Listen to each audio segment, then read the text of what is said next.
প্রয়োজনীয় কিছু সংস্কার করে যত দ্রুত সম্ভব নির্বাচন দেওয়া হবে, মন্তব্য আইন উপদেষ্টার। অন্তর্বর্তী সরকারের আইন উপদেষ্টা আসিফ নজরুল বলেছেন, অতি প্রয়োজনীয় কিছু সংস্কার করে যত দ্রুত সম্ভব নির্বাচন দেওয়া হবে। মঙ্গলবার সচিবালয়ে এক সংবাদ সম্মেলনে সাংবাদিকদের প্রশ্নের জবাবে আইন উপদেষ্টা এ কথা বলেন। অন্তর্বর্তী সরকারের 100 দিন আইন মন্ত্রণালয়ের কৈফিয়ত শীর্ষক এই সংবাদ সম্মেলনে আইন মন্ত্রণালয় বিগত 100 দিনের কর্মকাণ্ড তুলে ধরেন আইন উপদেষ্টা। ছাত্র জনতার অভ্যুত্থানের মুখে গত 5 আগস্ট আওয়ামী লীগ সরকার ক্ষমতাচ্যুত হয়। এরপর গত 8 আগস্ট ডক্টর মোহাম্মদ ইউনূসের নেতৃত্বে অন্তর্বর্তী সরকার দায়িত্ব নেন। সংবাদ সম্মেলন একজন সাংবাদিক প্রশ্ন করেন, অন্তর্বর্তী সরকারের বিষয়ে সর্বত্রই একটি প্রশ্ন শোনা যায়, সেটি হলো তারা কতদিন থাকবে, তাদের মেয়াদ কতদিন হবে, নির্বাচন কবে হবে। এ বিষয়ে জবাব দিতে গিয়ে আইন উপদেষ্টা অধ্যাপক আসিফ নজরুল বলেন, এটি আইন মন্ত্রণালয়ের বিষয় না, তবে আপনাকে একটা বিষয় বলি, আমরা মোস্ট এসেনশিয়াল কিছু সংস্কার করে যত দ্রুত সম্ভব নির্বাচন দেব। আমরা জাস্ট এই জিনিসটা চাই না যে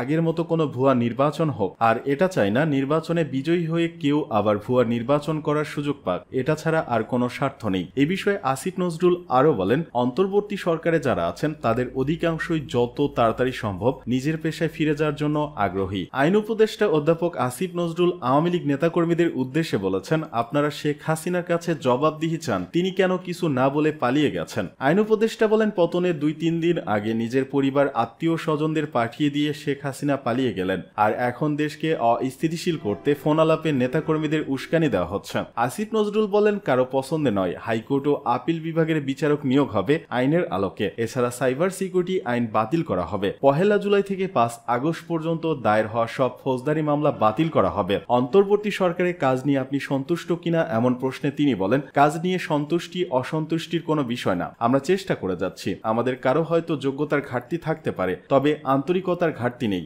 ভুল করতে পারি, যোগ্যতা কম থাকতে পারে, কিন্তু কোনো অন্যায় করিনি। দিনে 12 ঘন্টা করে কাজ করে যাচ্ছি। তিনি বলেন, হাইকোর্ট বিভাগ ও আপিল বিভাগের বিচারক নিয়োগে নতুন আইন হচ্ছে। ব্যবসায়ী অদূত হত্যা মামলা, সাবেক খাদ্যমন্ত্রী কামরুলের 8 দিনের রিমান্ড মঞ্জুর। রাজধানী নিউ মার্কেট থানায় করা ব্যবসায়ী আব্দুল ওয়াদুদ হত্যা মামলায় গ্রেপ্তার সাবেক খাদ্যমন্ত্রী কামরুল ইসলামকে 8 দিনের রিমান্ডে নিয়ে জিজ্ঞাসাবাদ করার অনুমতি দিয়েছেন আদালত। Dhaka chief metropolitan magistrate CMM আদালতের additional chief metropolitan magistrate Mohammad Ziadur Rahman আজ মঙ্গলবার এই আদেশ দেন। আওয়ামী লীগের প্রেসিডিয়াম সদস্য কামরুল ইসলামকে গতকাল সোমবার রাজধানীর উত্তরা এলাকা থেকে গ্রেপ্তারের কথা জানায় পুলিশ ও আদালত সংশ্লিষ্ট সূত্রগুলো বলছে, আজ সকাল 7:30টার পর কামরুল ইসলামকে আদালতের হাজতখানায় হাজির করা হয়। এরপর মাথায় পুলিশের হেলমেট ও বুলেট প্রুফ জ্যাকেট পরিয়ে তাকে আদালতের এজলাস কক্ষে তোলা হয়। পরে ব্যবসায়ী আব্দুল ওয়াদুদ হত্যা মামলায় তাকে 10 দিনের রিমান্ডের আবেদন করে ঢাকা মহানগর পুলিশের গোয়েন্দা শাখা ডিবি। রিমান্ড আবেদনে বলা হয়, ওয়াদুদ হত্যা মামলার পলাতক আসামিদের শনাক্ত গ্রেপ্তারের জন্য আসামি কামরুল ইসলামকে রিমান্ড নিয়ে জিজ্ঞাসাবাদ করা জরুরি। অন্যদিকে আসামি পক্ষ থেকে রিমান্ড আবেদন নাকচের আর্জি জানানো হয়। একই সঙ্গে কামরুল ইসলামের পক্ষে জামিনের আবেদন করা হয়। শুনানির সময় কামরুল ইসলাম নিজেও আদালতের কাছে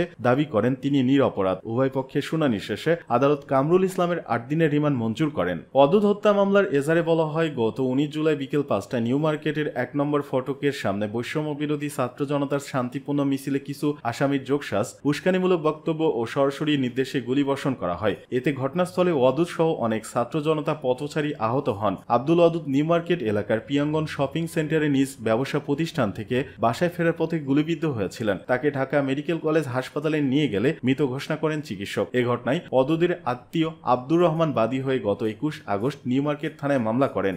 ভারতে পালাতে লাখ টাকার চুক্তি, সীমান্তে আটক গাজীপুরের আওয়ামী লীগ নেতা।